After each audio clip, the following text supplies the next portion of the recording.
somewhere to our right. We will focus on this one now. We'll change it to the magnetic pistol and the depth of 8 meters, yes. So they as well sank. Right now they broke in half, maybe not. Oh, they just sank. So both of them sank already. So I would say 93, maybe 94. This is technically how it's calculated there. If you don't know, let me quickly explain. So this is looking from this ship which we are currently locked at. So this is their view, where we are positioned compared to their view. So we are on their bow right side, definitely, somewhere around 90 degrees and slightly behind. So my assumption is that we are somewhere around 93-ish angle from their perspective. That's very hard to calculate, but this is how it's done and how it was done. So let's measure distance one more time. And let's fire magnetic pistol 8 meters deep. Slow speed approach, yes, fire. And this is completely our last one. We have no more torpedoes, so now we will try to leave. So this is around 45, okay. Let's set our course already, how we would like to leave. And we will try to leave, so the convoy was moving, they are there. We should maybe move directly at La Rochelle back.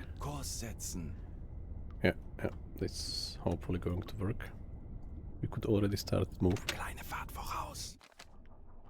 By the way, this is our command station, yeah, on our U-boat. We are already getting some water, 0.3 cubic meters, not much, because there are some leakages around periscope, around torpedo doors and stuff. Yeah, he's not moving, but anyway, it's quite far, over 1 kilometer, so I'm not sure if we will hit them really well. Where are they? There, since we are already turning away. And we'll launch one decoy for their sonars to be blinded. 20 Sekunden. Alright. Moment of truth. Did we do it right? For this big audience, I'm really nervous. If I did it right. Okay. Okay, we missed. We could technically find out where the torpedo is if we will assign Andreas, our AI officer, to the periscope. He should come here. Because he can track the objects visible to us. Come on, Andreas. Oh, sorry, Anton. It's Anton. Andreas is our engine mechanic. Right, so he's there already. Now we can check his list, what he can see.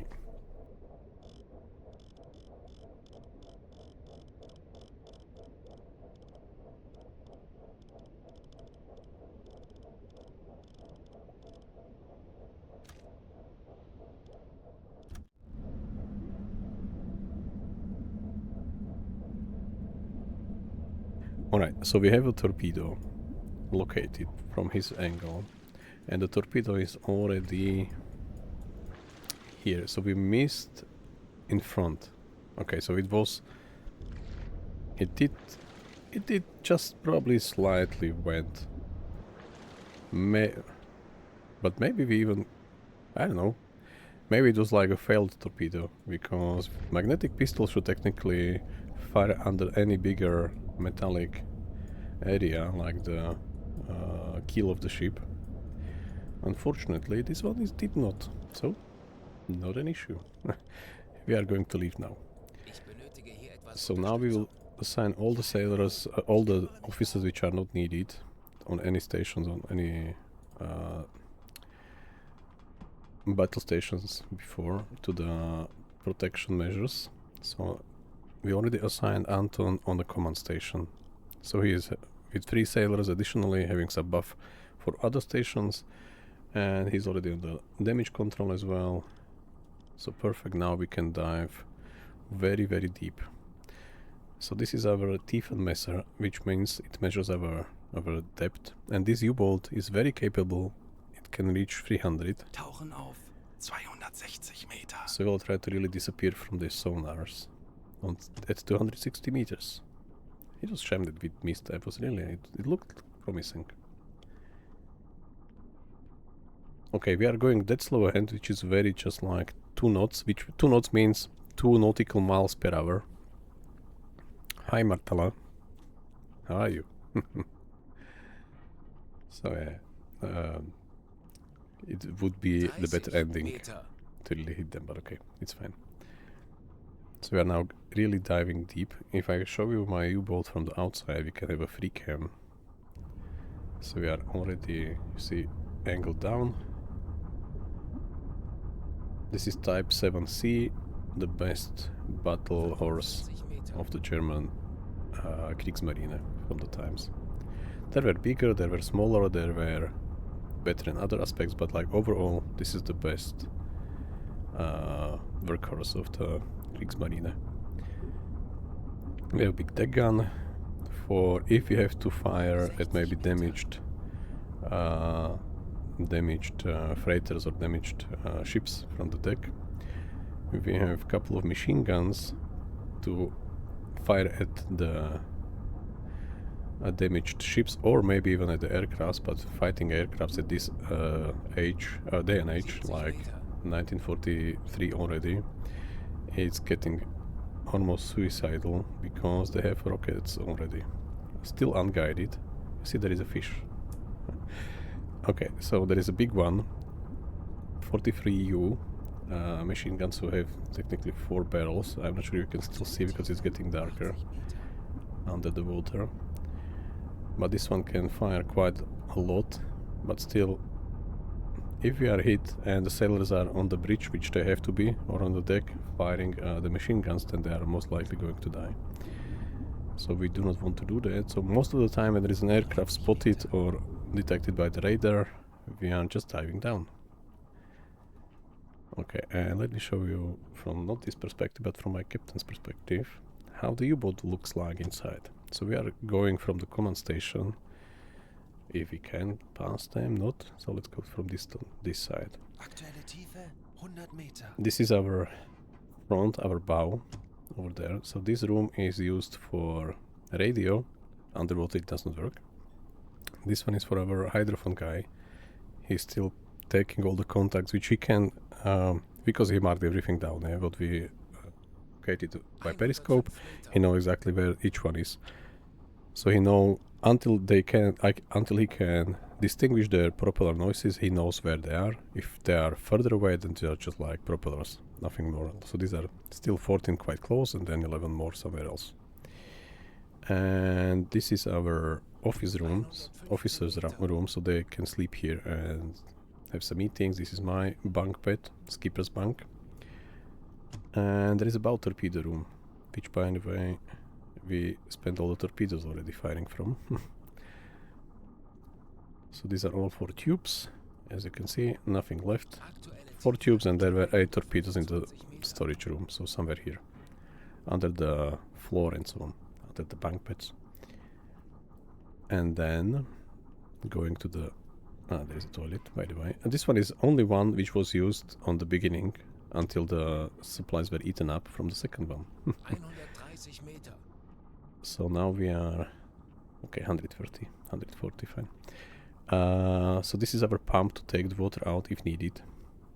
But as you can see, going deeper, there is higher atmospheric pressure from outside, and the pump cannot really pump against huge pressure. So currently we still can. Against 15 atmospheres is decreased around 2/3. But going to 260, we will not be able to pump any water out because the pressure from outside will be higher than pressure from the pump. Alright, let's go this direction. This is the crew quarters. A couple of guys, 8 guys can sleep here. And yeah. By the way, they are not really sleeping. They do not have like their own bed. 3 guys have the same bed, so one sleeps, One is on the battle stations, or I don't know, on the bridge or whatever, and the other one is like eating and cleaning and do stuff. So, and they rotate all the time. So there are 3 guys sleeping in one bed, so no privacy. This toilet was used as a storage area, filled fully when they left the port with supplies, as these bananas, for example. This is our galley. They can cook and have some meals there. And this is our main diesel engine room, which currently we will not use because these are, first of all, very loud. Second of all, not working underwater because you need oxygen for diesel engines. But they are both huge. By the way, I'm not sure this is visible here. Not on this side. Maybe let's check from this side. It was clever designed because you see there are these pistons on the top. And if they will be only positioned this way, then the U-boat will be really bouncing up and down. So there are counter engine below the floor, and really they are counterbalancing each other, so they do not really shake the U-boat horizontally. That's clever design. And here we have our electric engines. This is our officer, Andreas, working on the engines with 2 supplying or 2 supporting sailors, and this is our bow torpedo room, start torpedo room. There is only 1 tube here, and 1 spare torpedo was in the room, which we already fired as well. This is our electric compressor, which you see the 77%. This is the remaining air in our tanks. We need air to surface, so we have to really, let me show you from here. There are the ballast tanks, one in the bow, one in the stern, one in the bow, and one somewhere in the middle. And those ballast tanks are now filled with water, so it helps our U-boat to dive and change depth. If we have to surface, to really reach the surface, go above the water, those tanks has to be filled with air. And for that the compressed air is used, which is stored somewhere maybe in these tanks, I don't know, somewhere here. So this is electric compressor, which is more quieter. And this is the diesel compressor, which is very loud, but very fast on the other hand. But if you are underwater, there is no source of the oxygen, so no source of the air. How you will get the air in? So you will take the air from the crew and they will suffocate. So you have to be prepared that before you dive, you have some percentage left. I think you need 40-ish. Really? Martama? I don't know. I never checked that, but okay, good to know that the doors makes noise. Like if it's detectable, then yes, we will have to be careful. And this is our launchers for the sonar deco, so we will directly launch one to muffle our noise and be less visible by their sonars. This is a workshop area, so if you have any repairs to be done on the ship, we have a skilled mechanic, which is Friedrich. He's only torpedo mechanic and repair mechanic.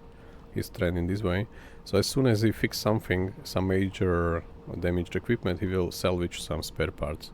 And from some, not spare parts, salvage some scrap. And from 2 scraps, Andreas is skilled as an engine engineer, electric engine, okay, currently he's occupying, but he's engine engineer, and he's also skilled to make from 2 scraps 1 replacement part to really help us with bigger repairs if needed. We can keep them open, because on this depth they won't work, because as you can see, these bulkheads are only able to withstand 10 atmospheres, and with each 10 meters the atmosphere rise by 1. So we are already facing around 20-21 atmospheres, so this is not going to work. Even the hatches there, the main hatches on the central, there is only central is protected by the hatches. On this one, we are already reaching the dangerous depth. We are already facing 22 atmospheres, and the hatch works only till 16 atmospheres. So no one will, if there is water in, spreading across, nothing will protect our crew from dying. If we are not surfacing fast enough. Because higher up there is less pressure of the water, so it should maybe work better. Alright.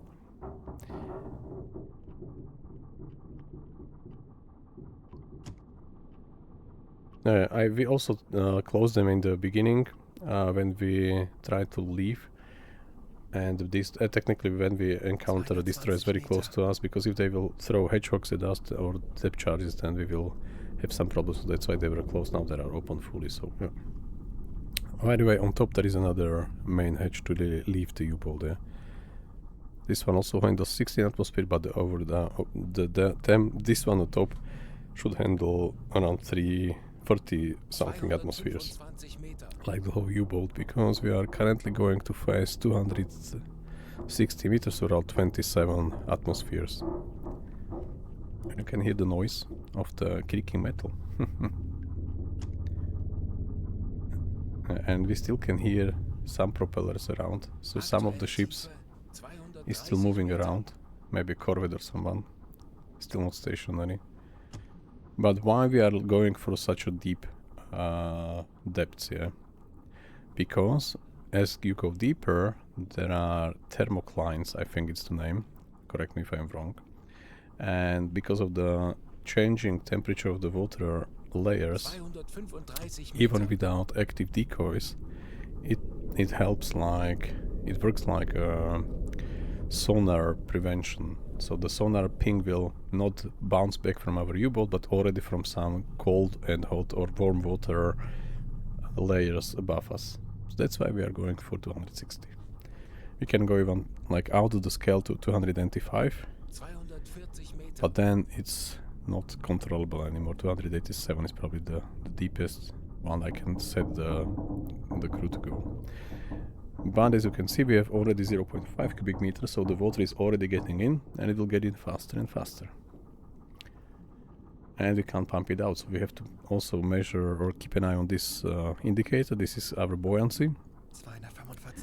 So when it's still zero, but it's getting negative, yeah. So with each water in, with each cubic meter or the tenth of the cubic meter inside, we are getting heavier and heavier. And if the whole status indicator will go to -10, it will be quite hard to really surface. So we have to keep an eye on this one. This is indicated that we are running on electric engines. Like, even though if we will surface, we'll continue electric without diesel to maybe reduce noise and smoke and other stuff. Dangerous depth, this I already explained, and we have also strain and stress level of the crew. So yeah, as you can see, I dress my crew differently because this guy in the white cap and just the normal uniform is the new guy, not long with us, and this one is already skilled and trained. He is called Sea Wolf in this game, so he can withstand the stress without causing any like side effects or something. Because if there is a 100% stress level reached, one of the sailors will like channel the stress through him. He can either become Sea Wolf, and that's it, he will never be stressed again. He can just channel the stress without any side effects as before, as I said. And there can be someone with a weak heart, so he can get heart attack, which currently we have 3 paramedics with us, so this is going to save his life, but still he can have a heart attack. Or he can panic and start screaming, so trying to avoid the warships above us. If he starts screaming, we can get detected because of that, so we have to keep an eye on the stress level as well. But since our crew is currently after vacation, so this is the main discipline indicator, and last vacation is still plus 50 points per minute. Current depth is -85, so it's going to decrease, but very slowly. Currently it's the last sentence in the view is fully depleted in 2 days, 5 hours and something like that, so we have not enough air for 2 days to really reach the zero discipline. But still the stress level will rise a bit. It's already at 11% because there are some compensations, but still it's 35 points per minute from the depth, from the alarm 4 additional, and from being hunted 18 additional. So the green stuff is only reducing it by 90%. No, it's more than 90, doesn't matter, but it's still going to rise slowly. This is a silent run, so everyone is trying to keep as silent as possible, and these are still currently we have down to 6, so I think it was 14 before, and now our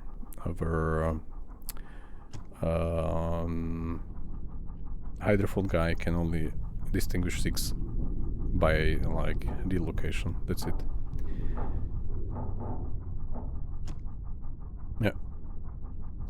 If you have any questions, now we have time to ask. I can explain as much as I know. I do know a bit about this U-boat and some historical background, but I'm not expert. But maybe I will have some knowledge. If not, then I can figure it out and you can come tomorrow and I will give you an answer. Or you can Google it yourself. Zerstörer, 280 Grad. Okay, so there's a new one, Detected 7. He was also announcing it. So there is a new, it's 280. So if you imagine that this is like a circle around us here. So I will stay here. So we are facing this direction. This is our front, facing this. So 280 is somewhere there. So one of those, probably this one, is the new destroyer. One of those.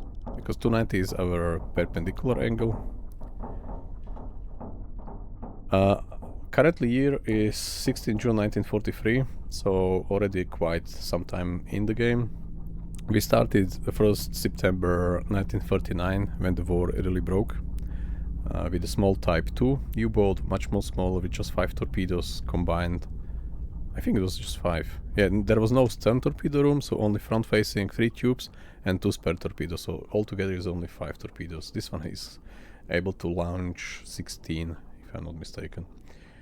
So we started with the Type 2A, then we upgraded to Type 2D, which was much better, like especially from the range perspective.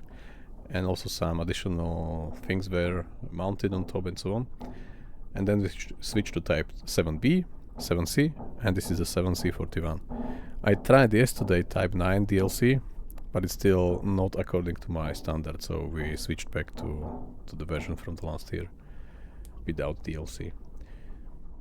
So yeah, crew is getting skilled, the officers are fully skilled, there is no one really having any issues, they are fully skilled, and we are even training one more officer at the Naval Academy because I want to replace one of our radio guys with the new one. This guy is who is in the training called Wolfgang. He is fast runner, and we have couple of language guys here, and I do not need so many languages anymore on our U-boats. So one is like Spanish speaker, Portuguese speaker, and so on. So I would like to replace those foreign speakers with just a fast runner, because if we have a problem, then he can move around the U-boat and maybe heal or reach the critically wounded sailors faster. So that's why I want to exchange them. Yeah. And you can keep an eye on all the other stuff, yeah, not just on the oxygen and stuff, but there is like electricity. So we have currently the highest tier of the battery pack. Batteries are, by the way, under the floor. I think on this room is one section, one part of the batteries, and the other one part is in this room, where I think it's even called battery room. Let me check the power switches. Battery room number 1, yeah, so there are batteries under this floor in battery room number 1, so I switch it off. There is no electricity here. There is only like some guide lights, but like main electricity is switched off. It's needed when you have like water in the compartments and so on, so you should not get the equipment damaged, still powered when there is water inside. And there is another switch box from this section and the officers room, so this room where the officers live, and there is this hydrophone stuff and and the radio. It's called battery room number 2. We can switch, for example, electricity in the bow torpedo room, so there is like complete darkness, nothing works there. You can't even launch a torpedo at this moment.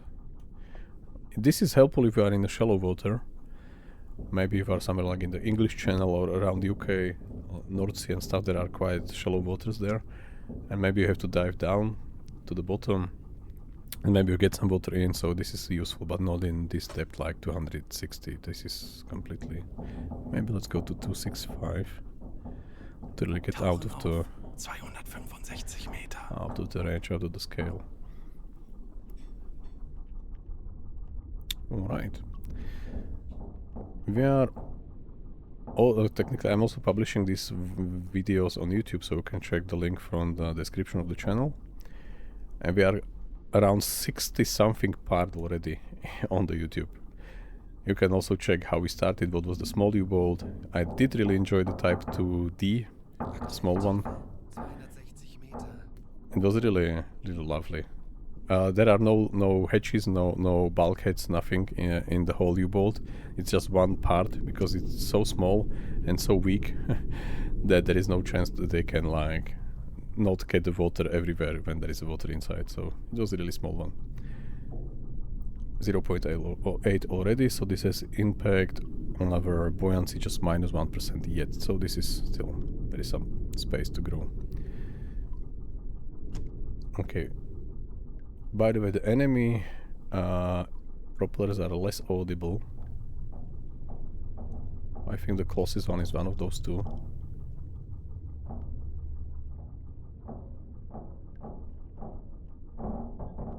Or maybe this one. So when we get away, we'll try to get to the periscope depth again. 200 Grad. Zerstörer. Alright. 215 Grad. There are a couple of new Korvette, contacts. 195 Grad. So they may be, what could happen also with the warships is that when we leave, they also realize that there is no more attack, nothing more. So they can leave their position and continue either back with the convoy which was intercepted or completely return to England or somewhere. So this is still a possibility that they will follow maybe almost the same road as we are currently planning to leave. Because as you can see, majority are to our left, to our starboard port side. This is called port side. And there is one in front. Let me check what's there. 358. There is a destroyer just in front. 359. And going to cross 0 now. So they are actively searching for us. They still can win. We are not yet out of the danger. It looks quiet, but we are still in the area where there are warships around. Is there anyone on this side?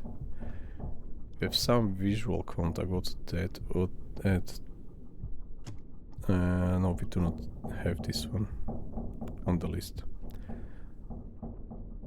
Okay, so these are probably the wreckages we caused. Yeah, these are the wrecked ships which we destroyed. And the symbol like this is only contact on this list, on like propellers detected list, and then these bars, red bars and gray bars are already detected by the type of propeller. So there is a training or a skill you can assign to the radio guys, so they can really are trained and they can distinguish each type of the ship, like destroyer, corvette, freighter, tanker, just by the sound of the propeller. And all three of my radio guys are trained in this direction. Doesn't matter which one is assigned at the station, we have the same kind of quality of information.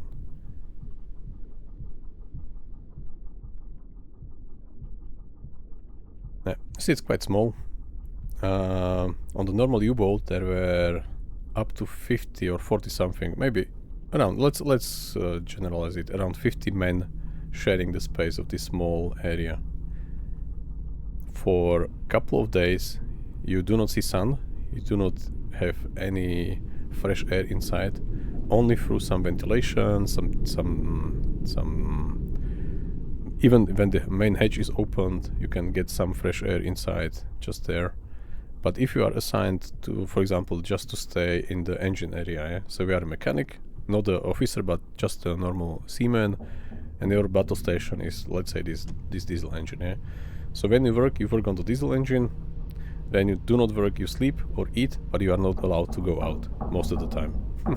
So for currently, let me check from the map view. Since we are in the middle of Atlantic, we spent already maybe a week. Not less, because we just encountered a convoy before we reached our petrol area. So by the way, we'll have to return, resupply, and still finish the mission in these two sectors. So we are just in the way there. And we intercepted the convoy, so as I said, we'll resupply. So we already spent... Okay, this was fast, it was just 2 days and a half. But imagine, we were once on a mission for, I think, 75 days. I think over 60 for sure, so more than 2 months. Wir wurden von Estig geortet. Okay, so this was the sonar ping. When it's only one, it's still a chance that the operator of the sonar on the enemy warship did not recognize our U-boat from the noise from the background. But nevertheless, we'll launch one decoy. Because we can also hear the gray one. It's getting quite close and quite fast, so we can hear it, we can see it on the compass. So we should cover our noise. By the way, this engine is very quiet, and the most noise which was produced, also the propellers are quiet. I think the most noise which was produced was from the gearbox. So the gears turning the electric movement engine into the propeller shafts, the gearbox was the most noisy part of the engine.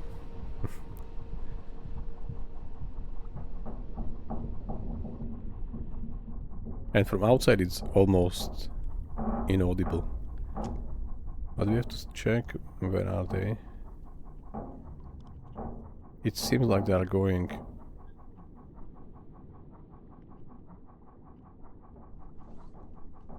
away. Yeah, looks like we should be fine. Because what could happen if they really cross our path directly above us, like really directly above us, they still can somehow detect us. They are actively searching for us, so this is the best chance they have to really, by luck, cross our path directly.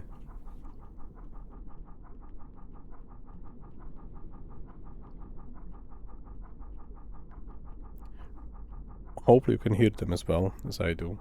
I'm not sure how loud it is for you, but there is one propeller quite close. So in order to not get detected, we will have to stop. But there is another side effect of stopping and changing depth and course and other stuff. Any sudden change in the movement can cause like extra noise to be and to help them to detect us.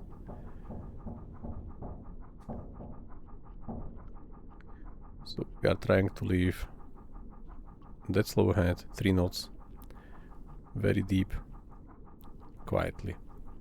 If they will be lucky enough, they can still detect us. Okay, 1 cubic meter, still just minus 1%. This green box, by the way, I would like to know what it did. I had no chance to figure it out yet, so if someone of you know, then it will be quite useful information to know what this thing does.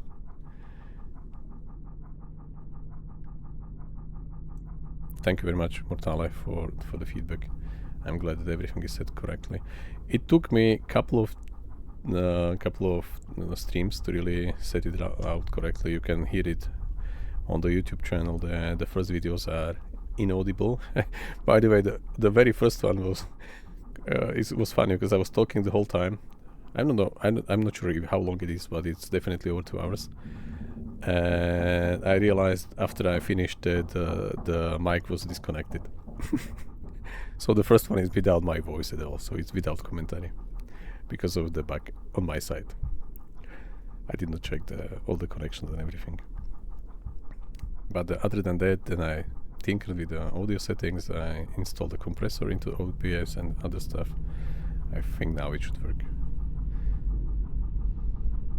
Yeah. I wanted to... there is a possibility to do time compression. You can compress time. Maybe let me show you from the map view.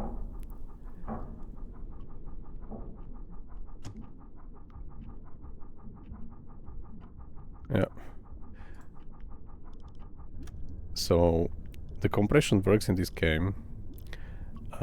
You can get like, because currently the time runs 1 to 1, yeah? So we are already a couple of years in the war from September 1943, so the whole game will technically last 6 years, around 6 years when we will play it in 1-1 setting. 1 second in the game is 1 second IRL.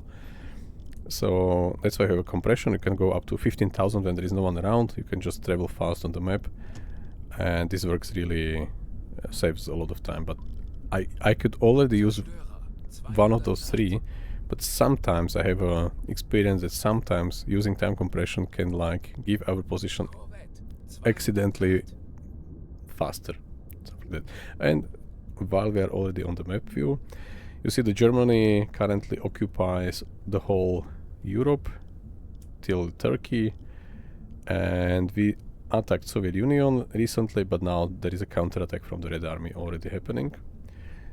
We conquered the Norway. Sweden and Finland are neutral in this war, and the whole Africa was technically, quite a lot of Africa was under German occupation or through France and other guys, but now it's completely conquered.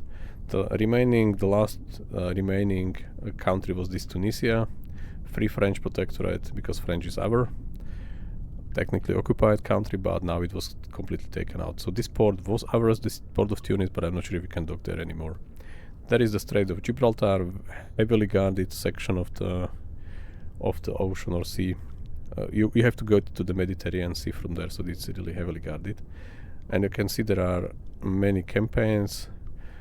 I think you start with these 4, then the game maybe goes for Happy Times, for Norwegian Norwegian is better. Norwegian campaign is the one to conquer the Norway, but then the Battle of Arctic comes later. For Arctic convoys, this convoy is technically supplied the USSR through the North Corridor. And if you will check the videos on YouTube, the last one from the series is the perfect one, because we did really encounter the convoy in the blizzard, and we really had some troubles to really identify. We just fired randomly these self-navigated torpedoes, and we did hit something, so it was just enough to close the campaign. Yeah, these escort missions are really bad, and especially I was playing it still on Type 2D, the small one, so it was really challenging to get it, and it was really a very short time. I think the campaign is open somewhere like spring of 40 and already closes in June of 40, so just a couple of months there. Then there is Atlantic theater operations. This is mainly related to installing the weather stations across the northern part and some investigation of the island and other stuff. And then there is the Black Pit operation. This was before the last stand, because in the Black Pit, this ended in June, so recently. But we did it already like a year ago probably. So this campaign was technically quite okay still, because the aircrafts were not bothering us in the Atlantic, but already the enemy's aircraft can technically cover almost all of the Atlantic, so it's very difficult for us to really operate there, because the U-boats from the Second World War are not submarines in the terms of the current U-boats, current submarines, because current submarines technically are always underwater. There are only special cases when they have to surface, and when you speak with any submarine captain, he said that this is the weakest time when the submarine is above the surface. For U-boats, since they are diesel powered, these are technically surface ships, surface boats, so they always are on the surface, but in the current situation, we can submerge for a brief of some hours, and that's it. You have to, as I said, you have to care about air quality. We are already down to 74%, so we will fully deplete the air in 6 hours, and then we suffocate. So that's the limitation. Let's say around 7 hours you can stay under. That's it. Then you have to surface again.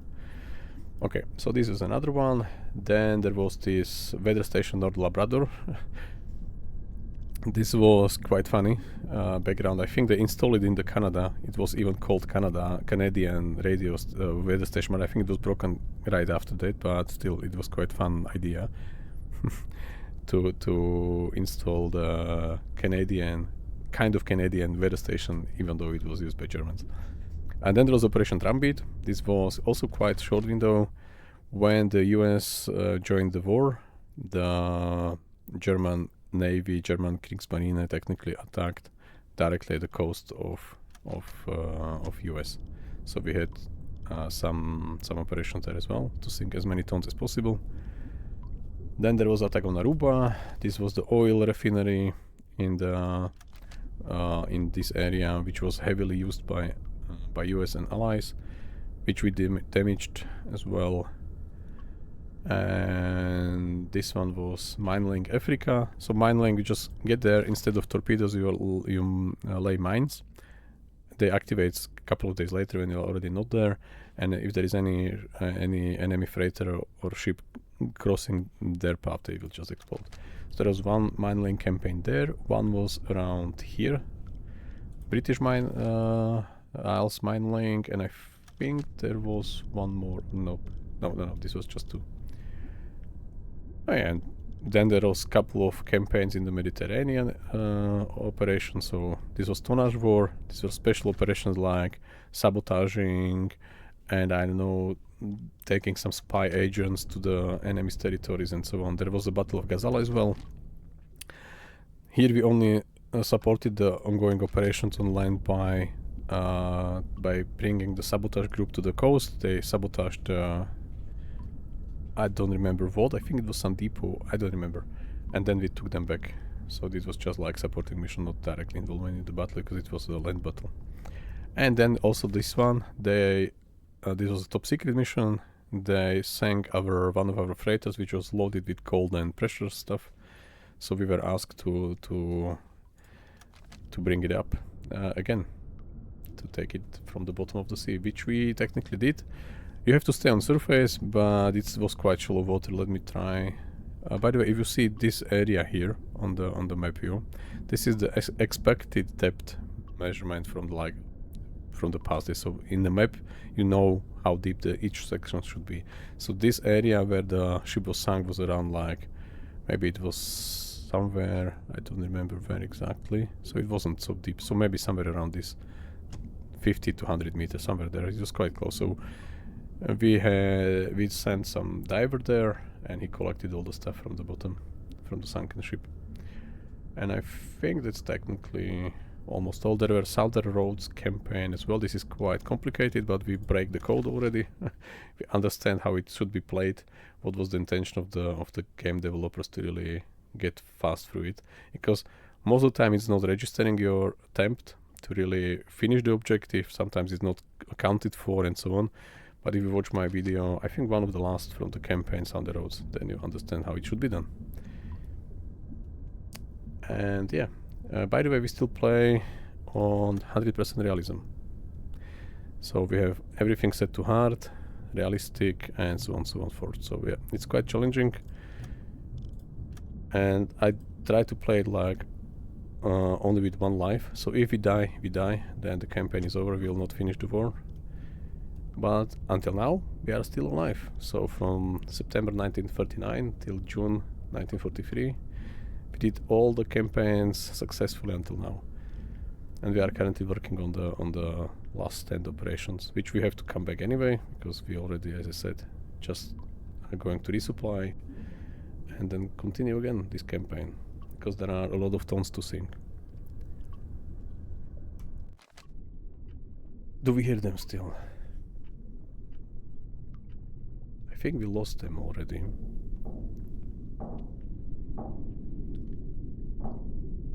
We still distinguish 11 ships. A lot of destroyers. This G6 is, by the way, also a destroyer.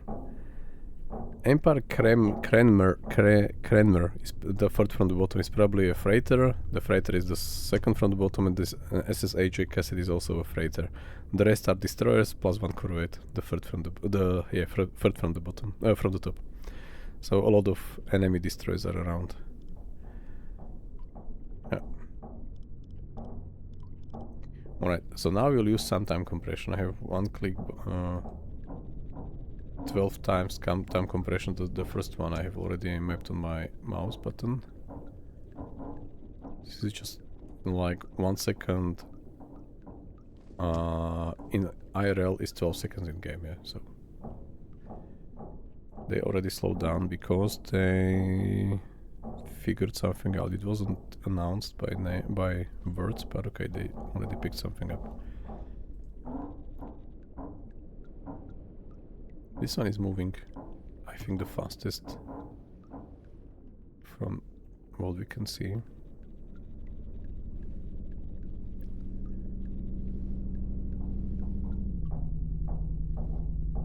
This is already 1.6 cubic meters. So you see, we already even visually see some water already inside central command station, because there are these periscopes. This is the standard observation periscope. This is a big one.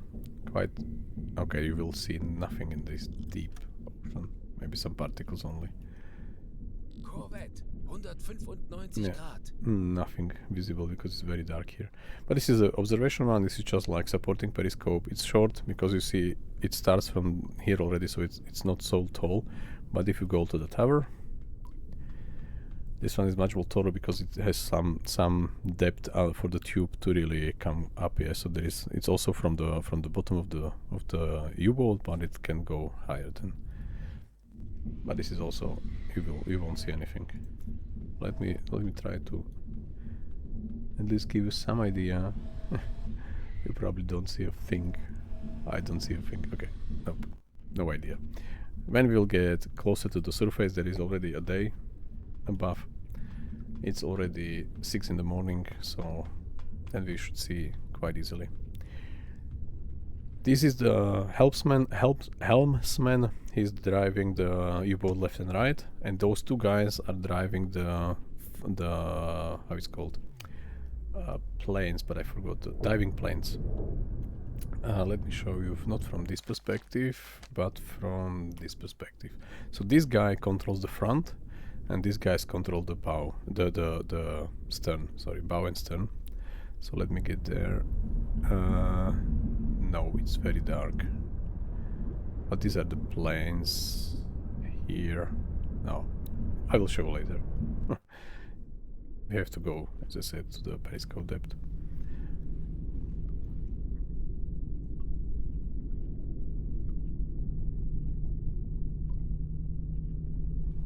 Alright, since we do not hear them, they are down to 8 already. Let's do the middle compression already.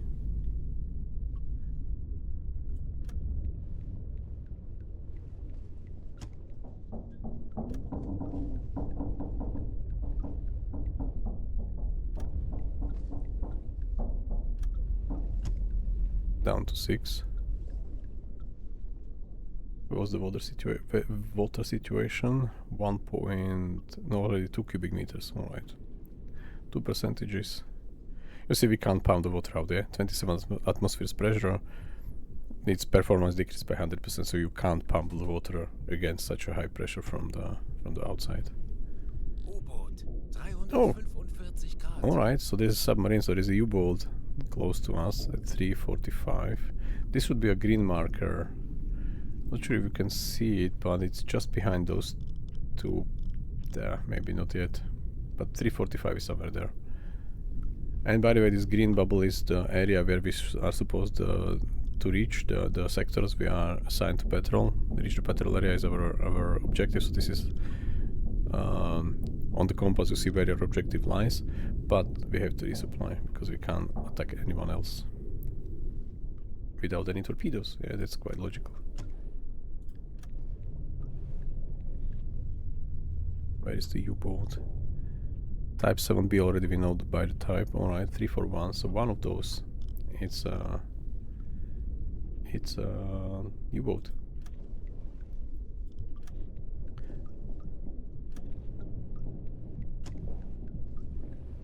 You have to keep an eye also on the air quality, as I said, is already 60 something. Aktuelle Tiefe 265 Meter. Alright. I think we don't hear them at all. So let's try to get closer to the surface now.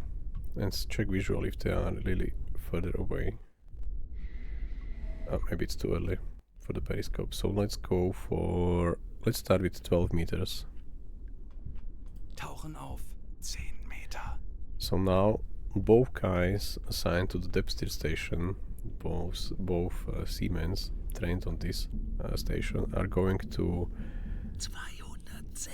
take our U-boat upwards to reach the assigned 12 meters.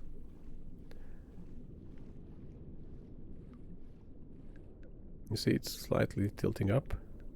240 Meter. This is the inclinometer, which was, I think, the addition on 220 type Meter. 7C. It wasn't there before. I'm not sure if it was 7C or 7C41. Aktuelle But you see we are really going up. Yeah. 180 Meter. 155 Meter. Now the how to get out? Okay, now the pump should work already. This is already facing only 15 atmospheres, so it's reduced, but it will pump the water out. But we'll do it only as soon as we visually check that there is Aktuelle Tiefe. no warship around. 135 See, we are already walking, so our feet are already wet. That's quite normally when you are in a submarine from 1940 era. 85 Meter. 60 Meter. Right, we are raising quite fast because of the tank compression. Otherwise, it will take some time to really get to this depth.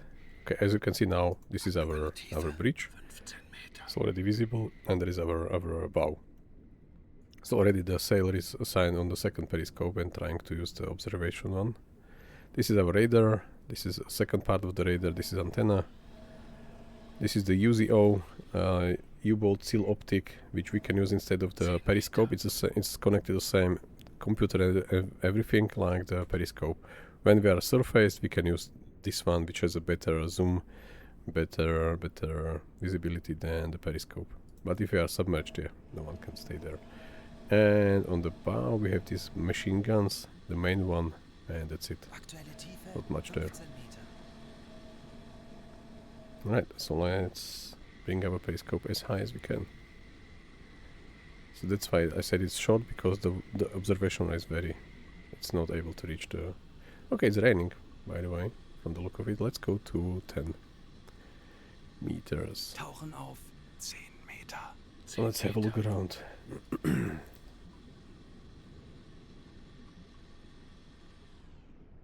Yeah, it's raining. And they were on our left side, I know, but I want to check the right side first. This is going to be just a quick sweep.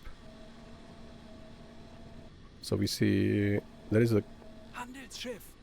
the freighter which we damaged. So we are just, for the whole time we were going that slow ahead, and these warships are still guarding this William McGuffey, I think it was the name, William something McGuffey.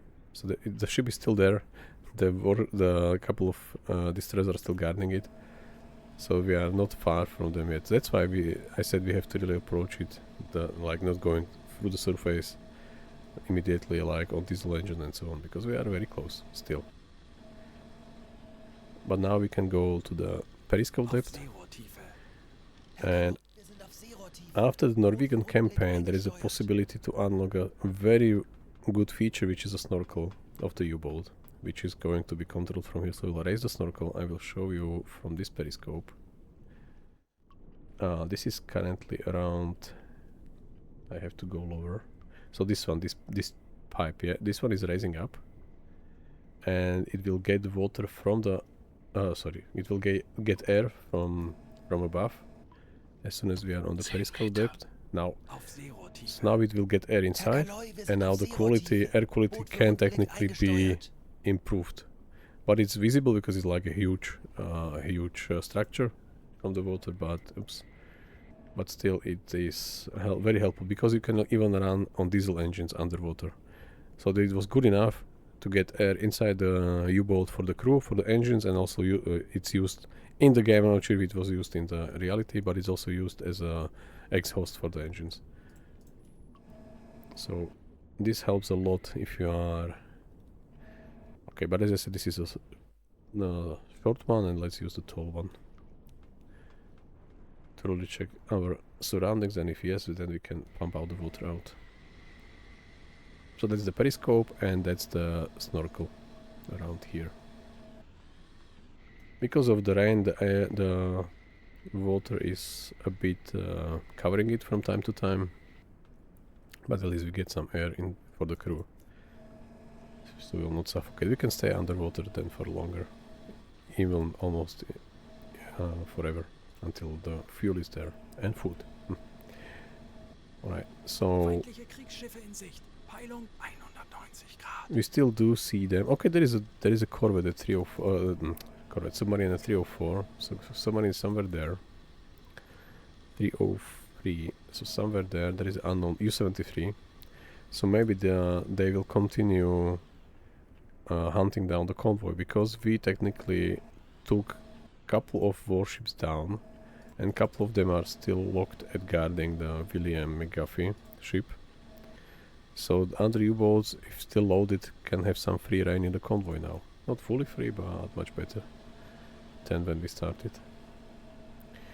Okay, so I think this is safe enough to readjust the crew.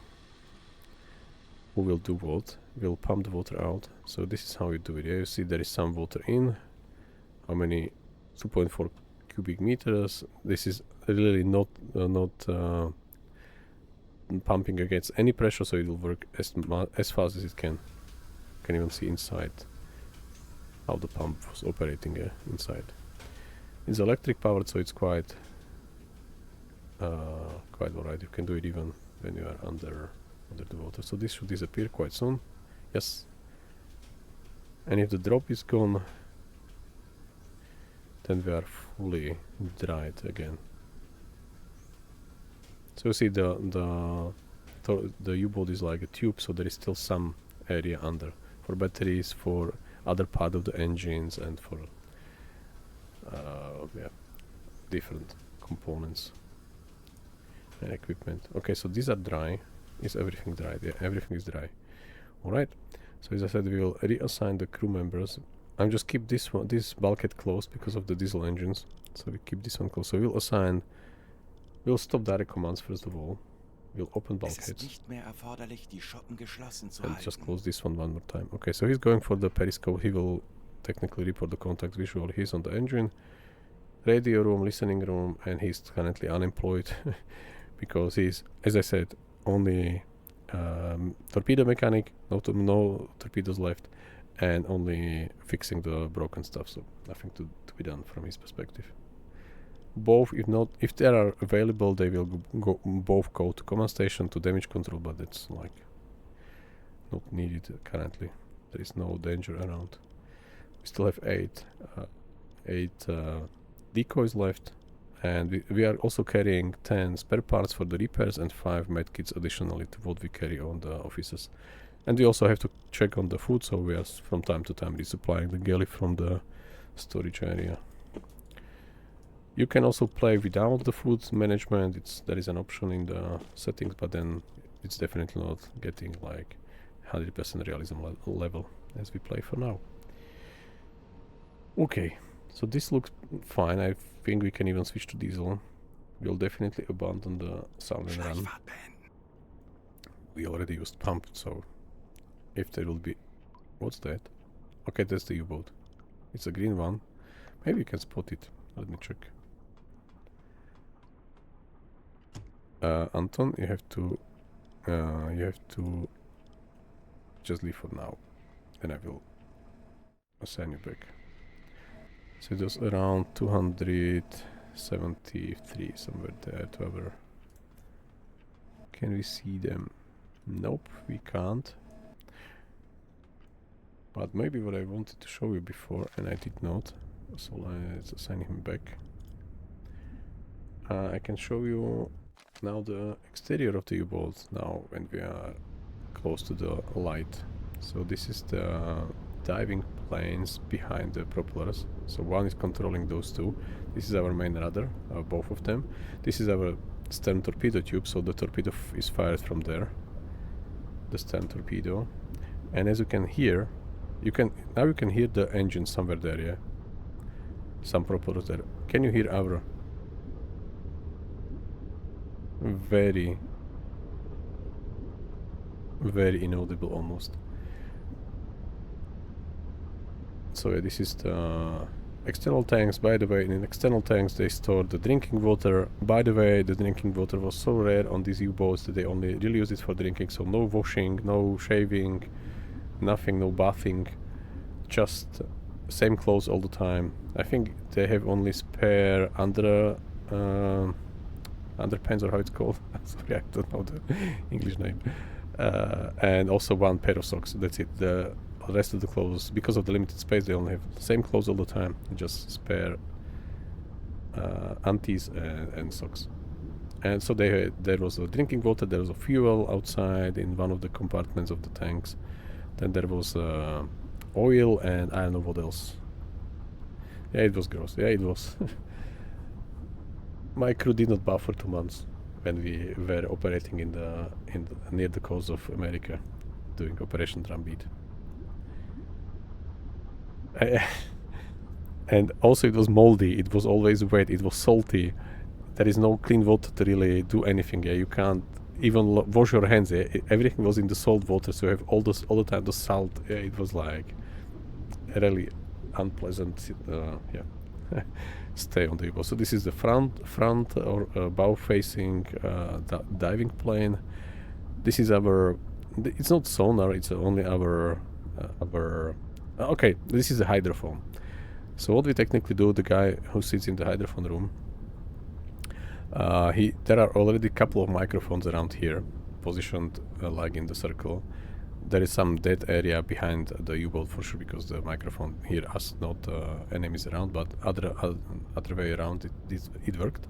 So this is a dome for the microphones for the hydrophone, and the guy sitting in the hydrophone room is technically turning them around and trying to pick the noises which we currently hear, because it's very close. But he can pick it from like really miles away, because in water it's quite fun.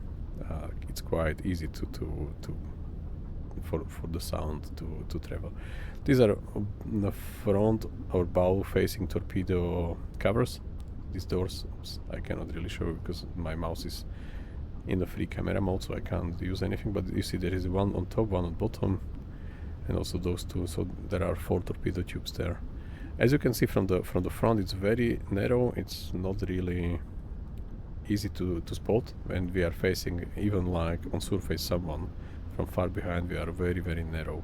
From the sides, different angle, but like different situation, but from the, it's very narrow. And everything fits inside what I showed you. There are these 4 torpedo tubes, some bunk beds and so on. And this is our snorkel. This just addition. It's not really standard equipment. You have to develop the technology, unlock it, develop it, and then you can order at the port to really install it. And there is a observation periscope in front, the attack periscope behind, machine guns. Yeah, what else is there?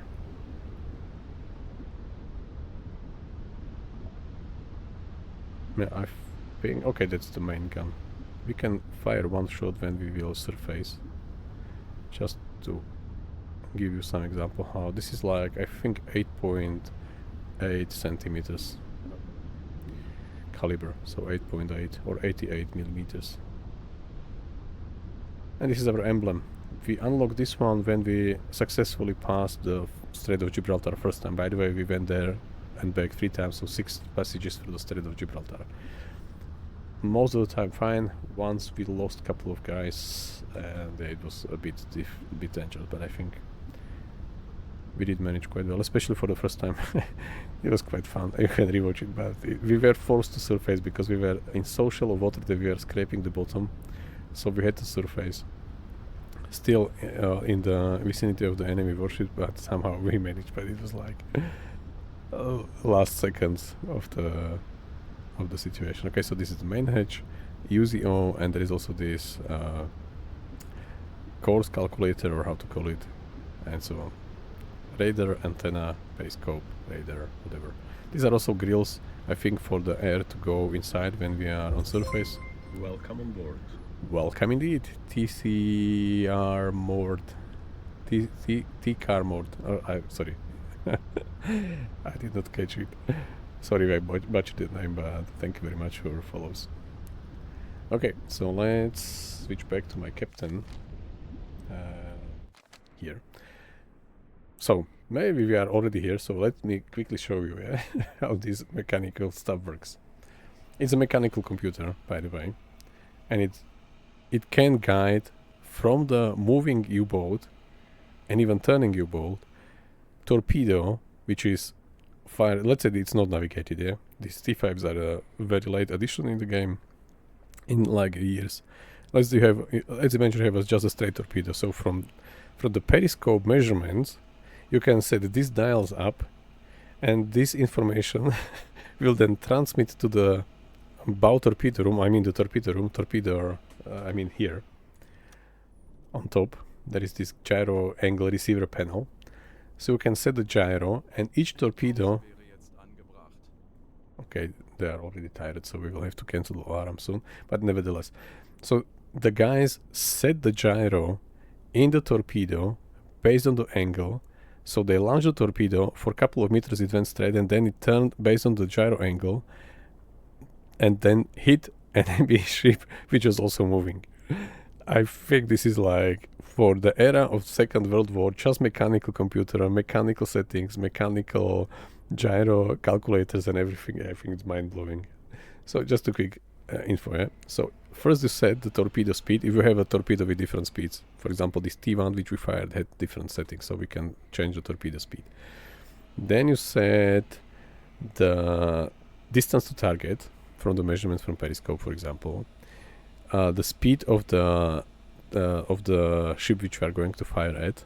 So these are their distance and their speed, and also this is the angle on bow. So how they see us, as I explained before. So on which angle they see us from their center of the ship. It's complicated. Okay, so you set those three, then the rest of is automatically calculated. So you will get like expected impact angle on the ship. You will get also some. Okay, you have salvo spread to set. If you are firing more than one torpedo at a time. This is target length, so based on the target length, the salvo is spreaded by, for example, by 1.6 or 1.4, whatever angles. Yeah, shorter the ship, the smaller the salvo spread should be, because otherwise you miss it. This is our own angular speed, so if we are turning, then you have to set our angular speed as well. I think this is not turning. I think this is our normal speed, the velocity. Angular velocity of the boat. Yeah, this is during the turn. So this is our turn angular speed. Yeah, when we are turning. So you have to set this one. Then you set. I think that's it. Yeah, and then you have this one lever, which is very useful, because if you are underwater and maybe you have a broken periscope or something, but you can still have some information about the ship position or bearing or whatever by the hydrophone, you can technically disengage the information from the periscope and just use it, just set everything manually and hope the torpedo will hit. Like crazy. And then there is a launch lever, as I showed you, and there are other torpedo fire control boxes. This is technically the control room. Above there is a map.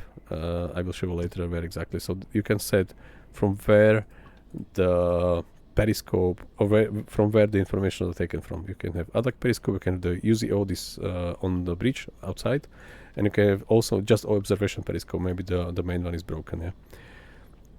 You are setting which receiver is going to be connected to the system. So it's the stern in the back, or the bow in the front, and then you set which tube or salvo during a turn you are going to launch. So let's keep it off. And then how many, this is like all the combinations you can have, like all three except like three of them except number 3, and so on, just 2, and you can have all the combinations that are going to fire from the salvo type, and then from where you are launching it, from the bridge or from the UZO. Unfortunately on the UZO there is no launcher physically in the game, so maybe they just forgot to do it.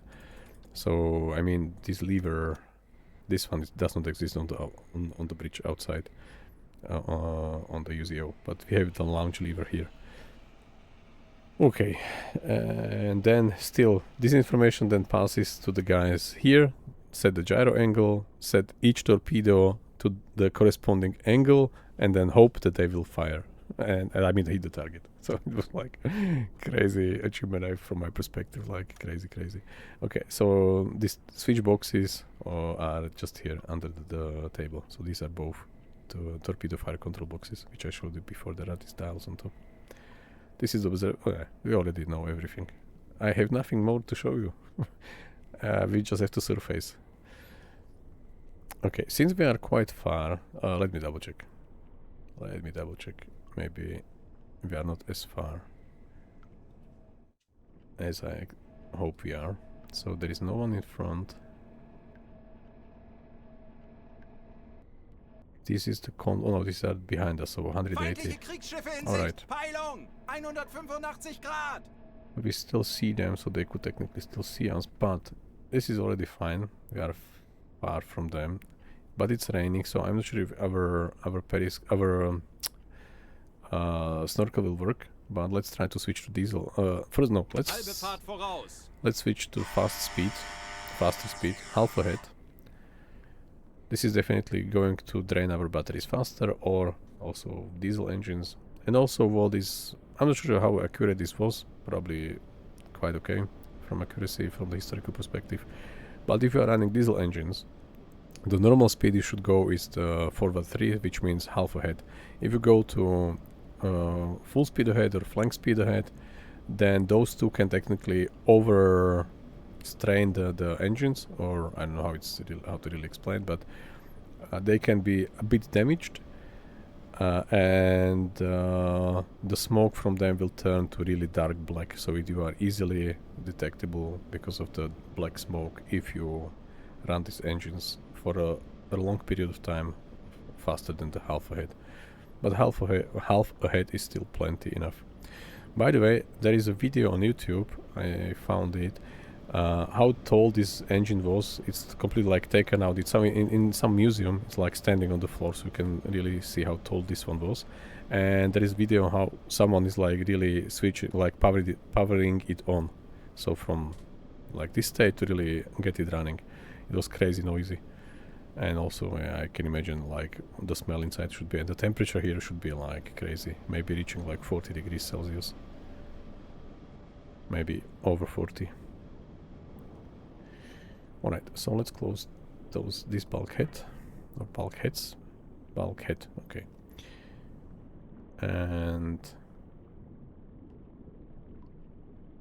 we are already leaving faster from their position. Okay, Anton, it's up to you. You see 5 ships. We will wait underwater until you see no one else. Maybe just our U-boat, U-73. Alright, let's do some time compression already on the map view. 3. Okay, so depth charges, we can pick up the noise of the depth charges, so someone was dropping charges probably at U-73. You see there is a corvette and a destroyer around same coordinates. So they are hunting our U-73 down. We can't help them. We have no means to really intercept now. If we surface, we are a Swiss cheese. They have much more powerful deck guns than our one single small caliber gun, so we can't really help them. That's unfortunate, but this is how it's done. By the way, there is also command from the headquarters. Let's go to 7 to be slightly above.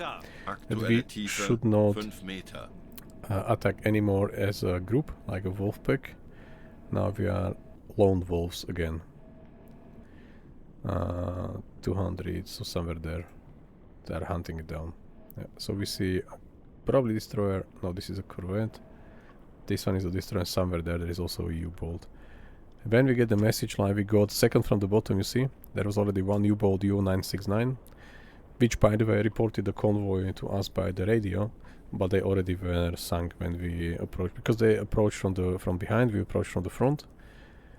Uncoordinated, we were just in the area, so I calculated the course to meet them from the front, like head on, and they were already behind, and behind there are most of the time a lot of destroyers, so they all sunk, unfortunately. We can't do anything, but they helped us a bit at least. So for the beginning of our interception, we were technically not so bothered by the enemy warships. Yeah, let's send a message, by the way, all the messages. So there are 20 messages to send, and we will earn from them 28,000 German money. But we are currently sitting over 1 million, so this we are fully independent from the money perspective, money-wise. And those are still guarding the same same freighter, this William McGuffey, somewhere there. There are 3 destroyers or something around. Alright, so let's do time compression from this view, maybe the faster one. Wasserbomben in beträchtlicher Yeah, Entfernung. so there are. Funktelegramm gesendet. Alright, so now we receive message Erhalten. from the headquarters. This is the yellow one, so let's read it. Okay, so they want to coordinate the Wolfpack attack. Still, it was cancelled by the admiral, but still, so they decided to continue. Nevertheless, we are spent, so nope, we will not continue on this activity. Can I send a message that we are out of the game because we are fully spent? Nope. You can still play music. There are different stations. This is just very dummy. I think there are good modes for really better radio stations, but let's say let's just play London's radio. The speaker is somewhere. One is here. It's not visible, but there is one near the galley. And this one is really even like physically visible.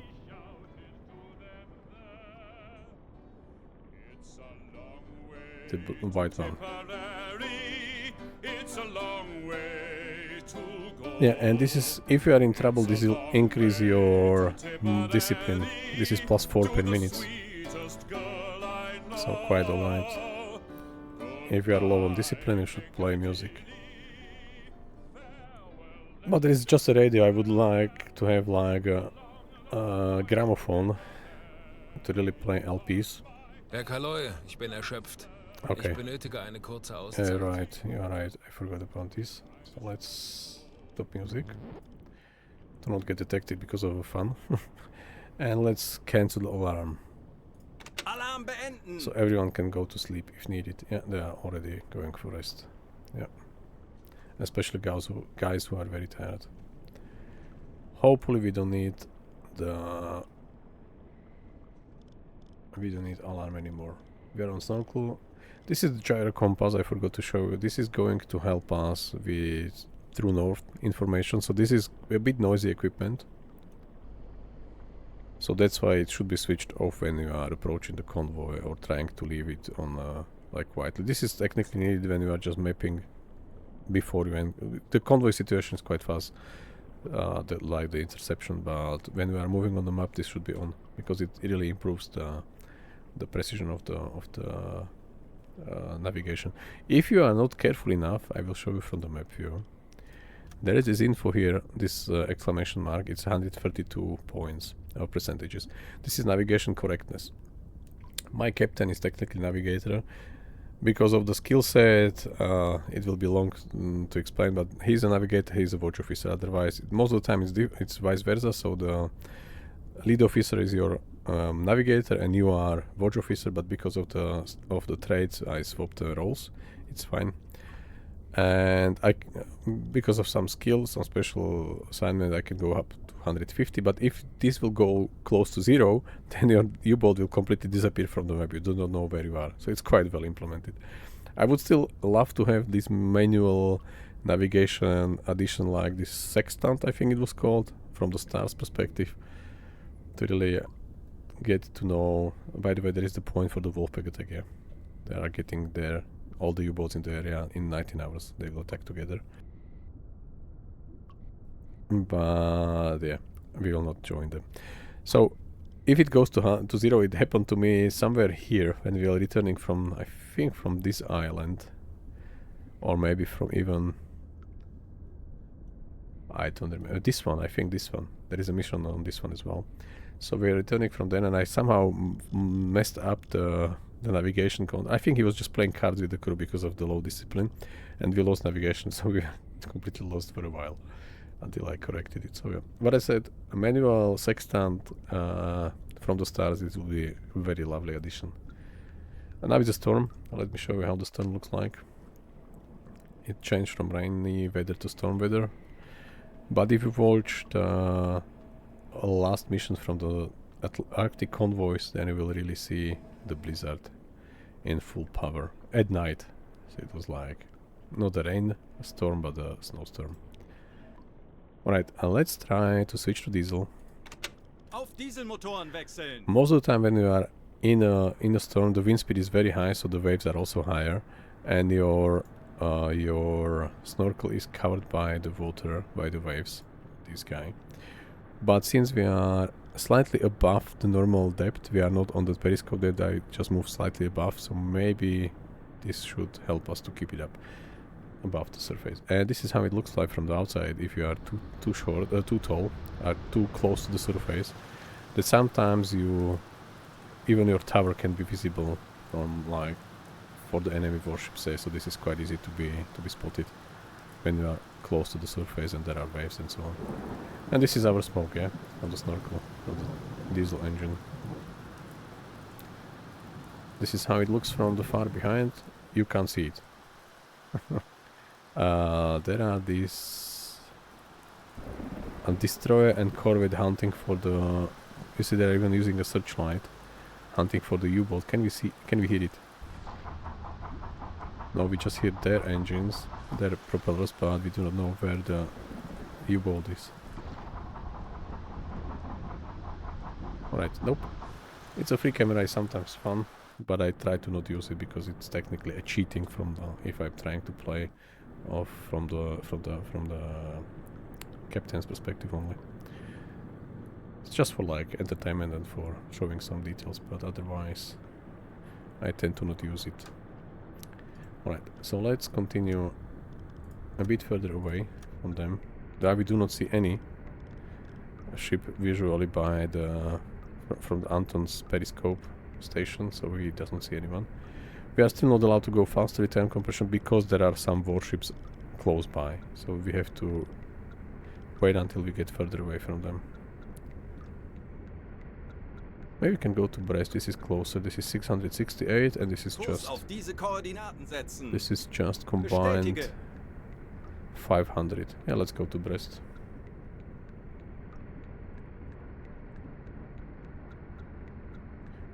But maybe we are getting closer to the... Oh, no, because they were to our left, to our port side. Let's continue. Okay, now we can go faster. So I think this is now safe to even surface, because we do not see them. Time compression is fine. So we will blow all ballast tanks and get the water out of the tanks. And this will decrease our compressed air reserves. But we will push the water out of the tanks, and then now we are lighter than the water, so we can surface. And it looks from outside quite simple, basic. We are already out. Almost. Like this. So you see. Now we surfaced. Yay. Okay. Let's switch off the snorkel. It's not needed anymore, it's just too high. There are exhausts by the engine room directly, so we don't need to use a snorkel for that. And there is also already, for the air inlet, you have the air intake on bridge. It's really serving us quite. And even if we open the external hatch, it's also like even more increasing the air intake, so it's completely fine. Alright. And let me switch on the pumps. They are already getting switched on by someone, so let me just get there, and you will hear also the diesel engines fully.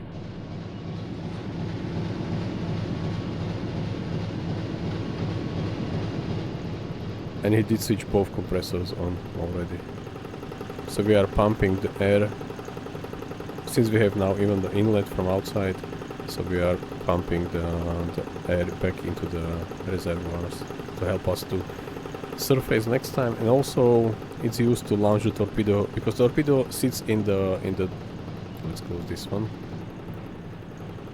and let's switch this one off for now. So the torpedo sits there. How it's launched, it's flooded with the water, but how it's launched, how you throw the long torpedo out of your U-boat. So it's done by compressed air as well, so the air will push the torpedo together with the water out of the tube outside, and then it will start to spin and follow the set gyro angle.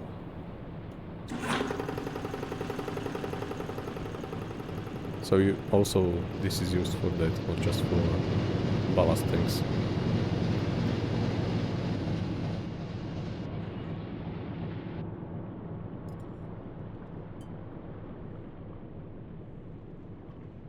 Alright, so let's go to the bridge, finally. You have to... Ah, it's not raining anymore. I think we already passed the storm. Yeah, so this is the bridge.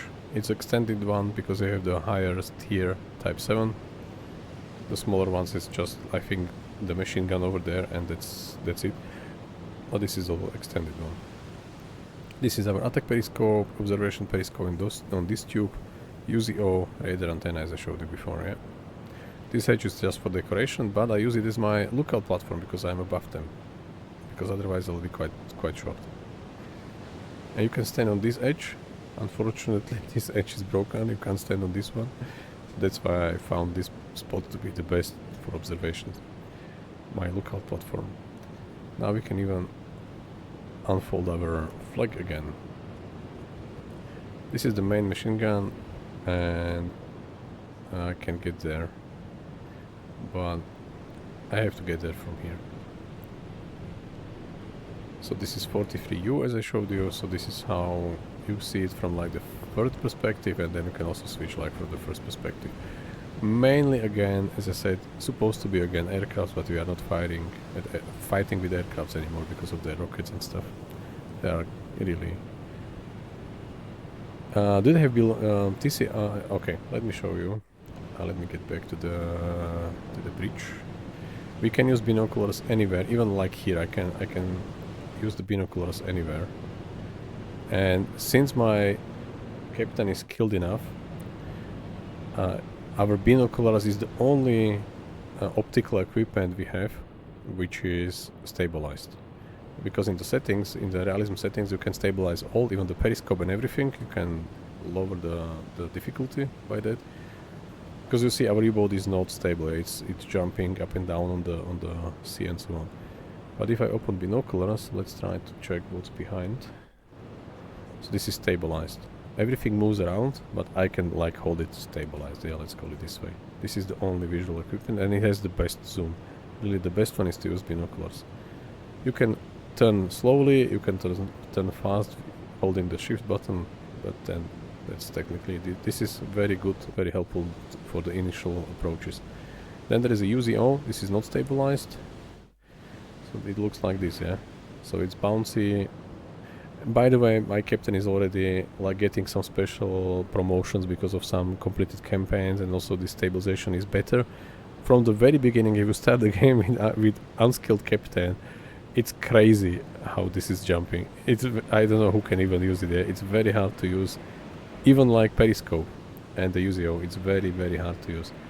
But if you have to choose between UZO and periscope in the bad weather, definitely it's better to submerge and use the periscope. It's much more stable than this one. You see, I'm skilled, as I said, maxed skill level, but this is still quite challenging to measure something. Can I? No, I can't, because I can't. Yeah, you can. So imagine that you are trying. Let's focus on the chimney. Yeah? You are trying to find like how far the chimney is. Yeah, it's bouncy so heavily, so it's very hard to even spot the mirror image. Yeah, because the distance is measured by the mirroring the image. So how far the mirror is from the real view, this is the angle, and then you know the distance and the height and whatever. Maybe a quick recap how it's done. First, you identify the ship. So we said, okay, it's the Liberty class. So you know the length of the ship.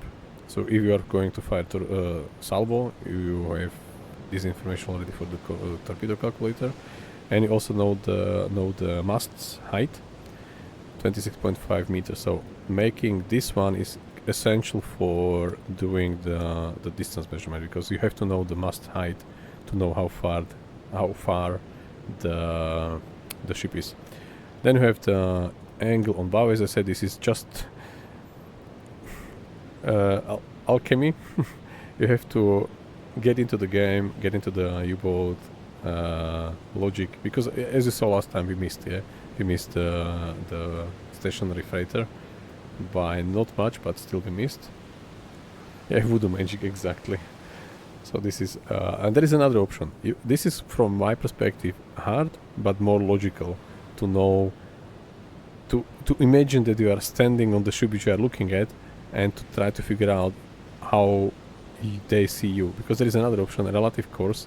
And this one is rotate the arrow to visually match the course of your target just as you see it. So we are now the source of the information. We are looking at the ship, and where are they heading from our perspective. This is how we set the course of our target. So we think they move from our angle, it's, let's say, to the right 60 degrees.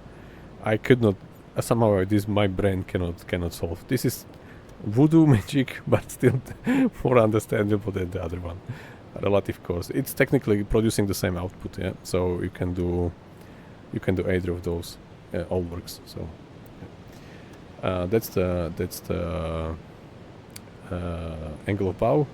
And then they have this stadimeter, which is like the distance, and then you have this chronometer, which I think you already saw. So you have to stop fully.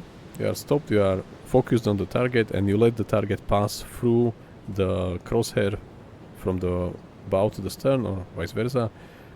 Probably bow to stern. I haven't saw any warship or any freighter moving backwards.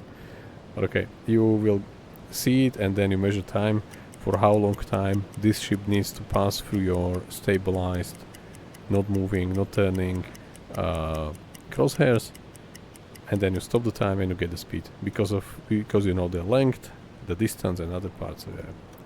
It's complicated, but that's why it's very lovely game, because it's so realistic, very close to realistic, and it's really give you as a player a lot of thoughts, a lot of understanding how it works and so on. When I played it first time, I completely failed most of the time. Now we are quite successful. It's my third gameplay, which I started to stream. The first and second one I did on my own, always like with higher and higher realism, but this one is the first one on 100. I think I did at 90 the second run. First one was, I don't know, 20, 25, whatever. Just to learn it, eh? But then when I was watching or playing this game, I started to watch the videos on YouTube around the U-boats and submarines in general and stuff, because it's really interesting. And such games I do love because of this aspect of like giving you as a player a lot of knowledge, a lot of understanding and physics and other stuff. I do like that. I do enjoy it, by the way. In other words, yeah. Okay, so let's go back to La Rochelle now very fast. Let's do... I know that they are still close by, but I will risk it. I will fire one shot from the deck and maybe in a couple of miles, because we still see the smoke. Yeah, let's just leave a bit, not to get damaged because of a crazy one shot. Just get a bit away, like here, for example. The weather should be better now. Outside it's a 5:45 p.m. and it's just partly cloudy, if I get the information right. Yeah, it's still windy, but it's fun. So let's get to the deck gun.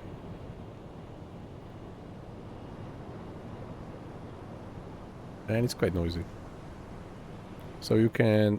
Okay, let me zoom out. So there are these stations. Technically the guy who fires stays here.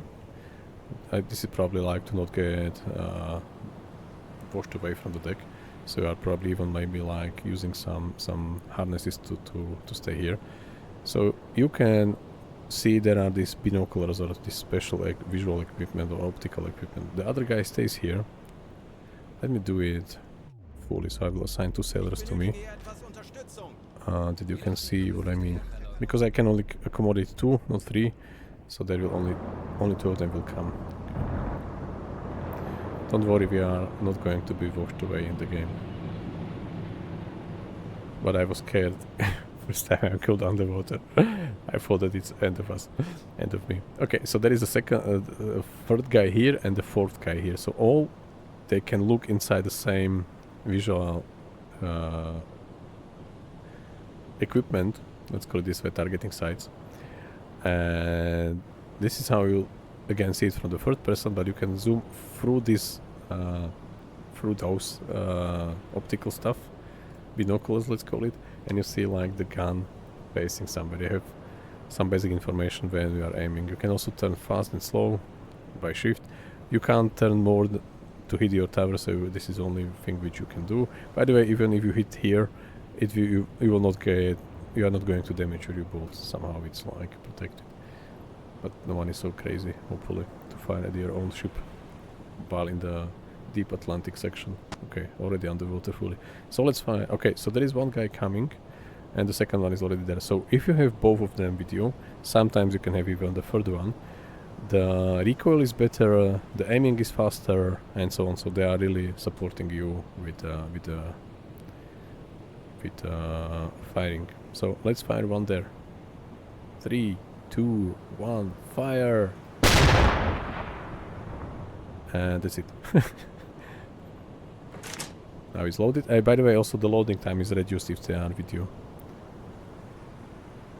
So you see they are turning all these dials to really move the deck gun correctly. So let's fire maybe one to the water, so we will see that there is a splash.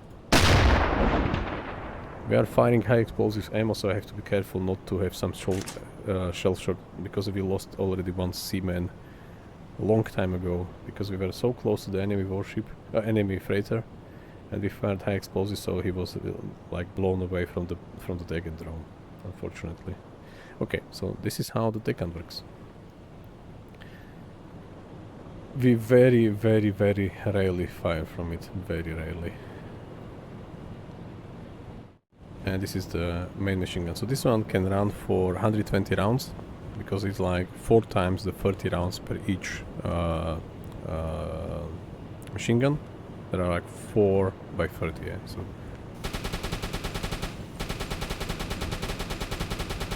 this is like taking some time to really fully... Now I have to reload, so it really took some time, so I have some time to really fire. And if I go to the small one, here, this one is technically 1/4 of the main one, and it has only 30 rounds, so this is spent much faster. And you can again have Wenn like... sich die Sonne neiget, der feuchte Nebel steiget. Mein Tagwerk ist getan.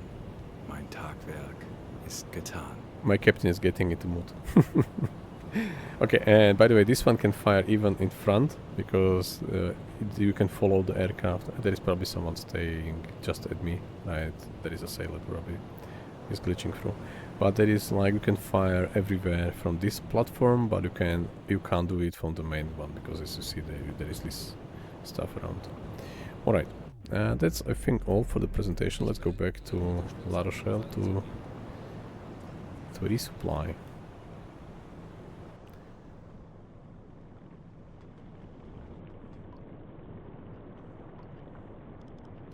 So we are here. By the way, we have this radar coverage from our radar. So if there is an aircraft or enemy warship actively using radar, we will pick the signal up. So we can we are alerted before we see them, because we only see like clear side means we can spot the targets on the surface. This max side, I think we can spot the aircrafts in the air, because they are technically higher, not on the surface, but the radar is much higher range. This is how fast you travel. It's already 4 days. See, the hour is like turning crazy, the clock. Right, so we are approaching La Rochelle. Just now 8 miles left from thousands of miles. And we can't go full speed now, because we are already approaching the... Okay. Kurs setzen! The shallow Jawohl, water ich and some kümmere mich structures darum. around. So let me show you. It's a foggy weather, so I'm not sure how well we will see it now. And it's even is it the night time? Oh, almost 7 p.m. But in the fog, it's quite hard to see, especially when you are in the open, in the ocean, and try to identify a ship. So we do not see much. By the way, the port is really in front of us, very close. Very, very close. There should be a lighthouse next to us on our right side, very close.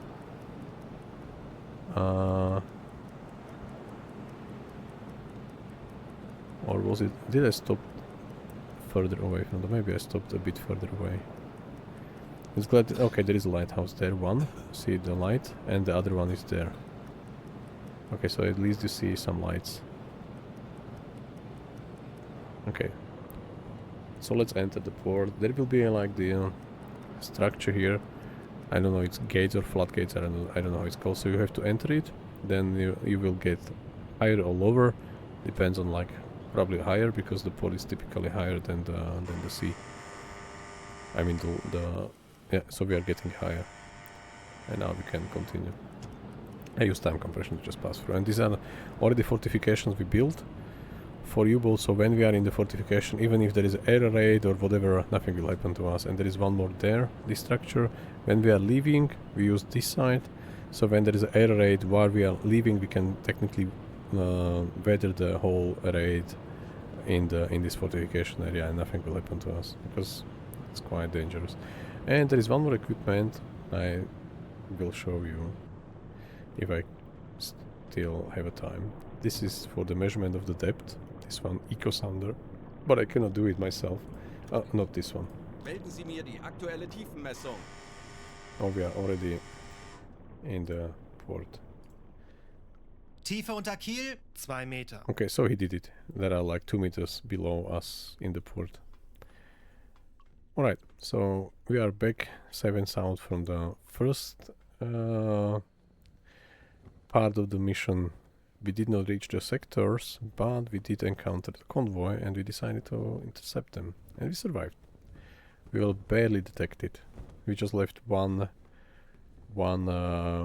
freighter, William McGuffey, I think was the name. Stationary there, damaged heavily, but heavily guarded, even like, I know, 5-6 destroyers around. So we let it stay. We tried to fire one torpedo at them from the distance, but we were not successful. These are recruits. There is an adjutant managing them, and this is the... In this version, this was the guy who handles all the supplies for the... But in the new game, you have to pass through the red door, go to flotilla headquarters, and so on. Okay, so let's resupply.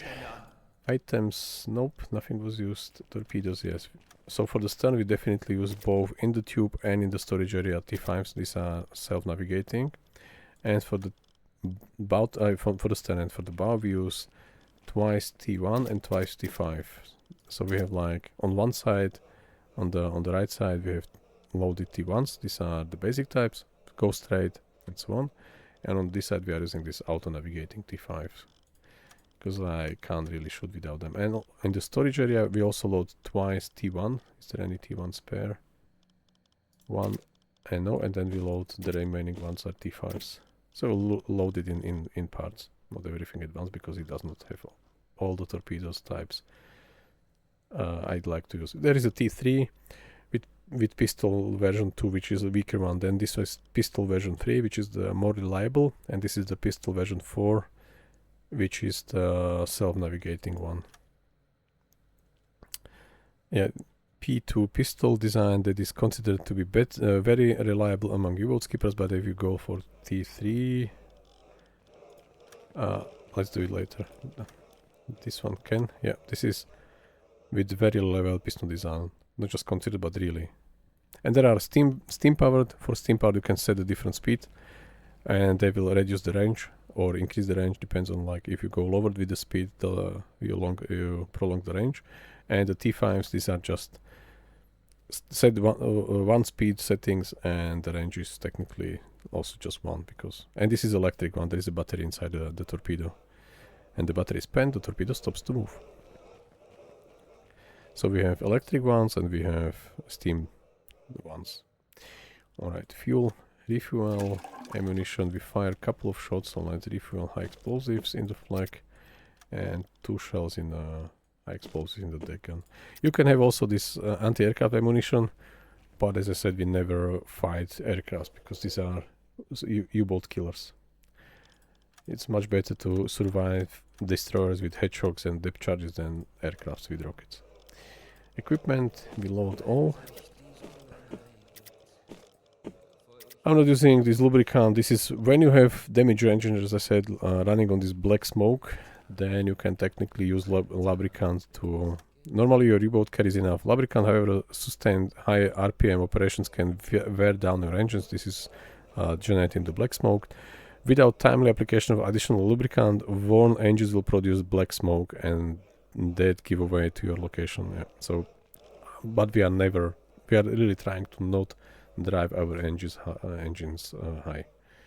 Try not to do it the longer. I mean, for the whole game, we barely used it. Okay, spare parts for repairs and medkits for healing the crew members. Filters, we already have 40 in the potassium absorbers. We already have in the ventilation system, so if needed, we used it once. Which mission was it? We were quite heavily damaged, and we used to use the time. I think I have to compress the air into the tanks, and we are already on the bottom of the sea, so shallow sea, but still on the bottom, so we have no intake. So I had to really then clean the remaining air with these potassium filters to reduce the CO2 levels. But they are all 40 of them are in the ventilation system. We barely use them, so this is good to load them and forget about them. And if you need them, they are still there. Okay, let's wait for 3 days and then continue resupplying the torpedoes. By the way, we still have not finished the loading, but the training and the Naval Academy for our new radio guy is finished. So let's give him one more run. He's still level 3 and he's to reach level 5. So each next 16 days in the Naval Academy will help him to reach the level 5 without like going on a mission. So I want him to be skilled fully before he joins us, to not have any interruption of the operations. And let's continue to wait. Maybe let's resupply the galley. I'm not sure if we did that. No, we didn't. So let's reload. All to 30 because we have also bonuses into morale when you play with 4 different sets of food. Because if you just have one set of food, even like 120 of them, just one variety, then you have not so high bonus into the discipline. Now we have variety dishes plus 12, so that's why you should keep. If you play with the food, by the way, you can switch this one off in the realism settings.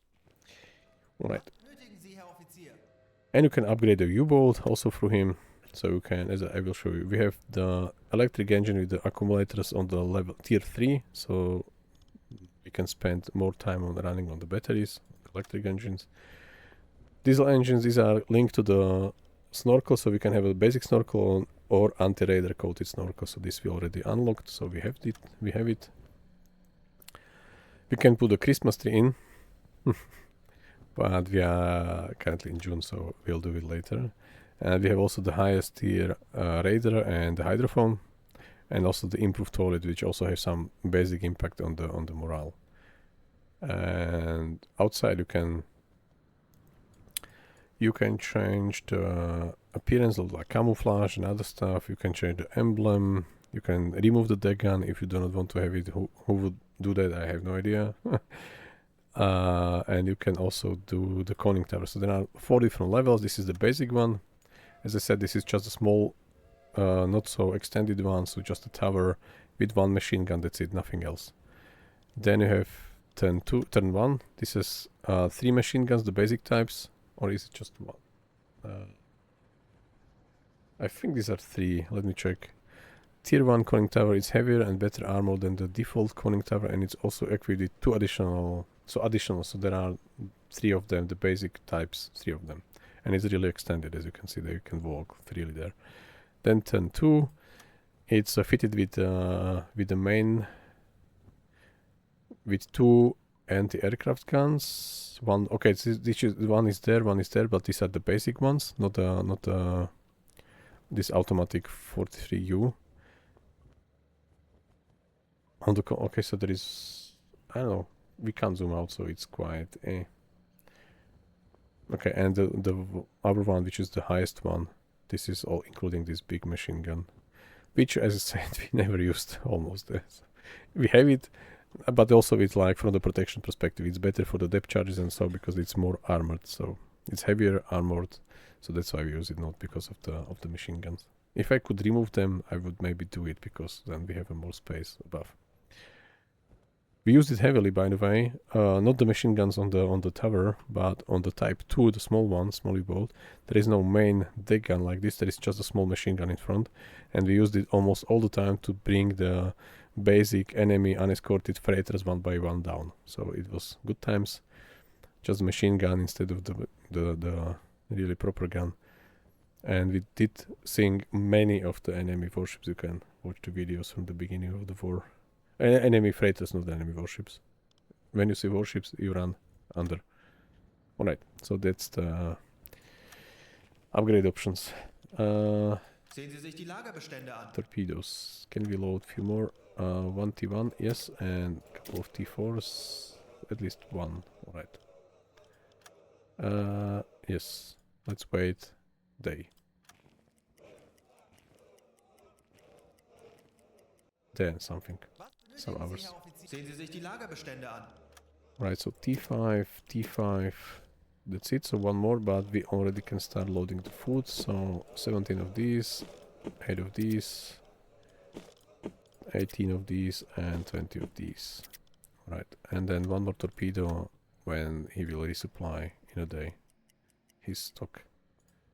Sehen Sie sich die Or Lagerbestände an. restock. Yeah, so we have in the stern T5, in the bow 2 T5s, 2 T1s, in the stern storage another T5. This is sometimes really needed when we are running away from the corvettes or someone. You can technically try to hit them from behind with a trick shot. I can show you later how it's done. I already showed it a couple of times, but I figured out that this is quite alright to fire even when the ship is behind you, so otherwise it will be a dot. The torpedo will not explode. With T5s, since they are self-navigated, you can technically achieve a trick shot even on the ship which is directly following you by angle, firing it at angle. And in front we have 2 T1s, the basic types, and the remaining T5s. This is our standard load. So let's wait another 7 hours to load the last torpedo. And that's it. These are like... Oh, by the way, these are the T5s here on the stand all the time. So this is the pistol. It can be impact pistol or magnetic one. I'm not sure how the magnetic differs from this one, but that's the torpedo. There should be... I'm not sure if it's there visible. Is there...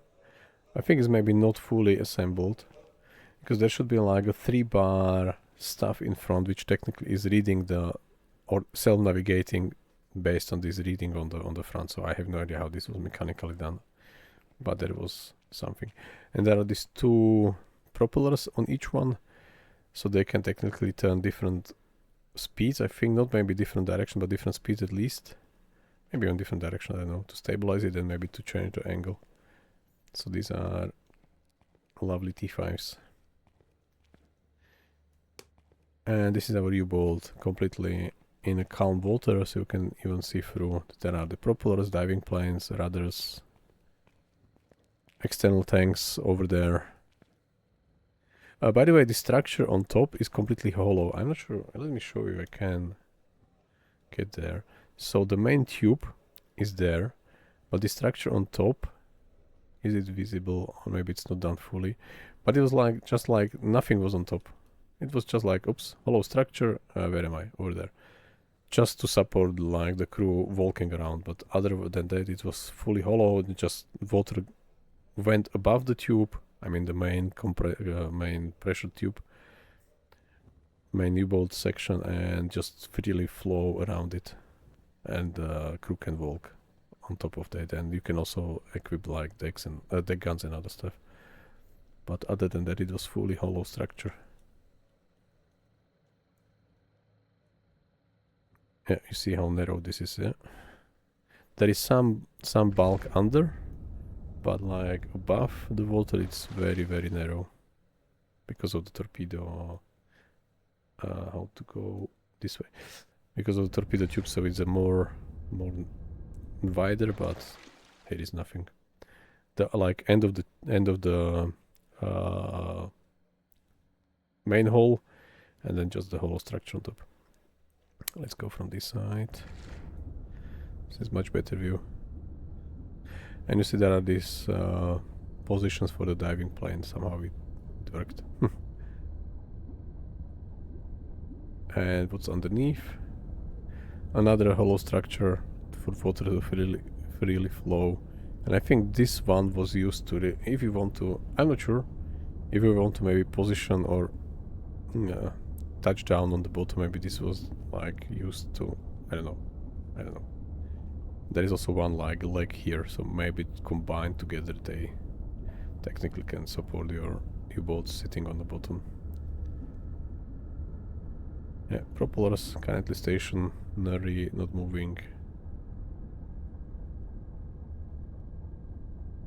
Crafts and everything. Yeah.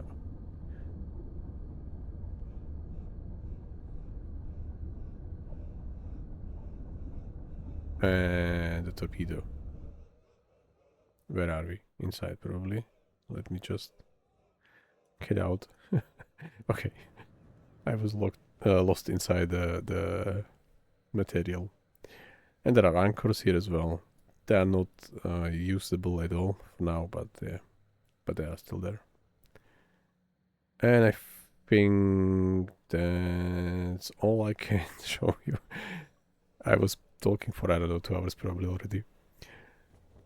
So yeah, this is the U-boat, type 7C41, the best of the best, and especially crewed by our crew. You will never find a better crew anywhere. Just kidding. Okay, this is one last thing. This is a snorkel when it's already lowered, and let me show when it's already raised. Where am I? Here. Okay, now I can move as a captain.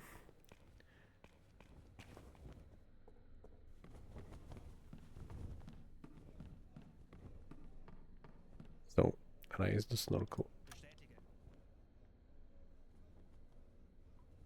There is like a hole there, you see, and this hole is going to fit inside this tube and put everything together. So that's why that's how the air gets inside. Voila! And now we can stay submerged with the air intake for longer. There are some hatches which are not usable. There is also some torpedo loading hatch. Maybe I can show you. I'm still quiet. Not through the whole U-boat yet. Okay. So the bow torpedoes were loaded from, probably, I'm not saying that it's exactly this way, but probably, yeah, they were loaded like front-facing way. So this is the torpedo loading hatch, so the torpedo was lowered here, then they used these lifts and the laser and everything around to position the torpedoes there. By the way, these are T1s waiting in the, like, already to be loaded. Let me ask Friedrich to give you example of one T5, this one, to be maintained. So they have to really close the bulkheads, the bunk beds, and now they will take it out from the tube, because to make it more certain that there will be explosion and impact, they have to be maintained and greased by the Vaseline or whatever, and prepared for. I think you see these bars in front, 4 bars. This was the navigation for okay, so the ones outside were maybe not T5s, maybe there was a different kind. So these are both T5s with this self-navigating equipment. Okay, so I remember them differently. We learned again something new together. So he's going to maintain it and grease it and whatever, warm it up, so it will be more agile in the water. Yeah, so the tube is quite long. It's not visible here, but it's like quite long because you have to put all the long. You see how long this one was, yeah? For the whole room length almost. That's the torpedo in the full splendor compared to the human for scale. So they have these lifts and all other mechanical equipments to really move them around because they have to load them, and as I said, they were all the time maintained. I'm not doing it by default in the game. When you start the game, the torpedo mechanic is doing it all the time. As soon as the torpedo is not maintained anymore, he will take it out, maintain it, and put it back. But I realized that in the game settings, it's good enough to start maintaining them as soon as you get into action. So we are just wasting time and his energy doing it by traveling across the long distances. At least in this version of the game. I'm not sure about the new one. But this one is good enough. So he's not doing it at all. Now he's going to... So he set it up and now he's going to put it in already. Yeah. Yeah. That's it. I think it should take longer, but alright. I'm not blaming him. You can play cards with the crew to raise discipline. He's smoking pipe while sleeping. Okay, understandable. I think that's it. Maybe let's show you hydrophone. No. There is nothing to check because we are not submerged. It won't work. Maybe it's like a radar now, but it's not going to work. Alright, I think we loaded everything. So we can technically leave the port again and get finally to the sectors and continue our struggle for the last tent campaign. But this will be tale for another day. And let me try to find someone to raid, because if you are still, plenty of you still watching me, let's return the favor and watch and raid someone with one viewer, his English speaker on the U-boat. Let's do that. Let's join me and return the favor. You are unable to raid. Why? Okay, somehow it did not work. Let's try one more time. Start raid. No, I'm not able for whatever reason. Is there anyone else playing U-boat? I do not see anyone else. This one, this guy. One viewer as well. English. Perfect. Let's try.